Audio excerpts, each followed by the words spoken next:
அவர் வந்துட்டு கோமாக்கு போயிடுவாரு அப்படிங்கிற மாதிரி வந்துட்டு அவங்க சொன்னாங்க.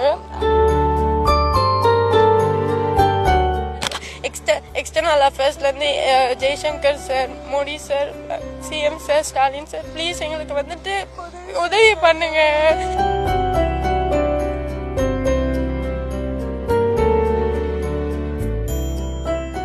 சென்னை நங்கநல்லூரை சேர்ந்தவர்கள் ஜெகதீஸ்வரன், யாமினி தம்பதி.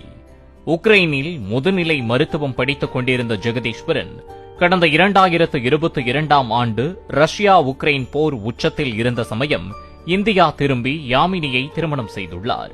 இவர்களுக்கு ஒரு பெண் குழந்தை உள்ள நிலையில் பணி நிமித்தமாக ரஷ்யா செல்ல வேண்டியிருந்த இவரது நண்பர் மணிவண்ணன் ஜெகதீஸ்வரனுக்கு ரஷ்ய மொழி தெரியும் என்பதால் அவரை தன்னுடன் வருமாறு அழைத்துள்ளார்.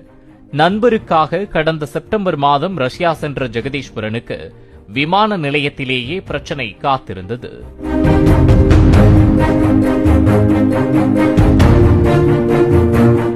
ஜெகதீஸ்வரனின் பின்புலத்தை விசாரித்த ரஷ்ய விமான நிலைய பாதுகாப்பு அதிகாரிகளுக்கு அவர் உக்ரைனில் மருத்துவம் படித்தவர் என்பதும் ரஷ்ய மொழி தெரிந்தவர் என்பதும் தெரியவந்துள்ளது. இதனையடுத்து ஆவணங்கள் அனைத்தும் சரியாக இருந்தும் பாதுகாப்பு அதிகாரிகளை அவமரியாதையாக பேசியதாக கூறி மணிவண்ணனையும் ஜெகதீஸ்வரனையும் கைது செய்து சிறையில் அடைத்துள்ளனர். 10 நாட்களில் மணிவண்ணனை விடுதலை செய்த அதிகாரிகள் ஜெகதீஸ்வரனை மட்டும் பல்வேறு காரணங்களை கூறி 43 நாட்கள் சிறையில் வைத்திருந்ததாக கூறப்படுகிறது. 43 நாட்கள் கழித்து விடுதலையானவர் இந்தியா புறப்பட தயாரான போது விமான நிலையத்திலேயே வைத்து மீண்டும் அவரை அதிகாரிகள் கைது செய்ததாக யாமினி கூறுகிறார்.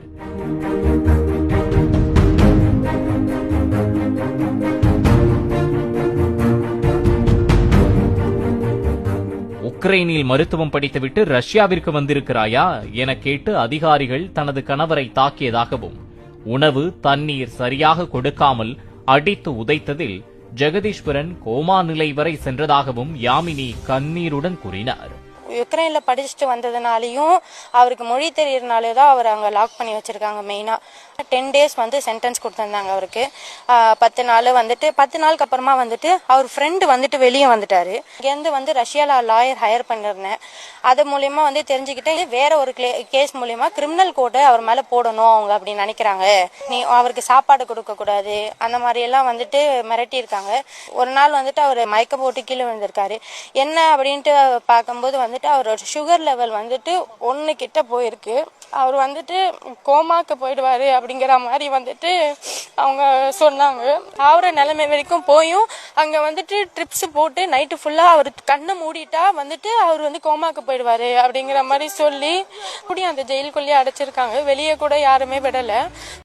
ரஷ்ய மொழி தெரியும் என்பதால் போருக்கு செல்ல வேண்டும் அல்லது 5 ஆண்டுகள் சிறையில் அடைக்கப்படுவாய் என ஜெகதீஸ்வரனை அந்நாட்டு அதிகாரிகள் மிரட்டுகின்றனர் என்றும் யாமினி கூறுகிறார். கடந்த 2 மாதங்களாக மாவட்ட ஆட்சியர் அலுவலகம் தொடங்கி சென்னை தலைமை செயலகம், டெல்லியில் உள்ள வெளியுறவுத்துறை அமைச்சகம் என்று மனுக்களோடு அலைந்து திரிவதாக கூறும் யாமினி கணவரை காப்பாற்றி தரும்படி கண்ணீர் மல்க கோரிக்கை விடுத்துள்ளார். என் புருஷன் வந்து அங்க கதறி இருக்காரு, காலில் எல்லாம் விழுந்திருக்காரு. எல்லாரும் வந்துட்டு அங்க என்ன சொல்றாங்கன்னா அவர் அதே மாதிரி தண்ணி சாப்பாடு இல்லாம மறுபடியும் வச்சிருந்திருக்காங்க. இந்த மாதிரி வந்து நீங்க வந்து அவருக்கு ஹெல்ப் பண்ணாலோ அவரை வந்துட்டு நீ அவர் ஊருக்கு நீ கூட்டிட்டு போகணும்னு நினைச்சாலோ வந்துட்டு நீ பண்ணக்கூடாது. அவர் வந்துட்டு நாங்க வந்துட்டு அடுத்த வாரத்துல அரெஸ்ட் பண்ணுவோம் அப்படின்னு சொல்லிட்டு அவங்க வந்துட்டு சொல்றாங்க. எங்களுக்கு எக்ஸ்டர்னல் அஃபேர்ஸ்ல இருந்து Jaishankar sir, Modi sir, CM sir, Stalin sir, please எங்களுக்கு வந்துட்டு உதவி பண்ணுங்க. என் ஹஸ்பண்ட் எப்படியாச்சும் கூட்டிட்டு வாங்க. பாலிமர் செய்திகளுக்காக ஒளிப்பதிவாளர் ஜெகதீஷுடன் செய்தியாளர் முனாஃப்.